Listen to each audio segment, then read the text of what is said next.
พี่น้องเอ้ยตอนนี้เมียกำลังลกงอกอยู่เปิดเพิ่นว่านี่แหละได้ผัวเฒ่ามันแต่มาทอนงอกเพิ่นว่าเจ้าเคยว่าจังซั่น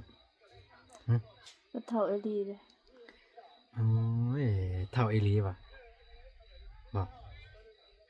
คันว่าเท่าหัวบ่งอกโอ้มันบ่เกี่ยวดอกคันเทียบกับดาราไทยในซ้ำไผ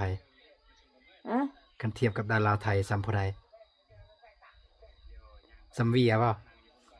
บ่มีเลย เวียสกลวัฒน์หรือว่าพอร์ตสลันพี่น้องเอ้ยนอนหลับฝันดีเบิดสุขสุขคนเด้อพี่น้องเด้อทางนี้ก็กำลังถอนงอกอยู่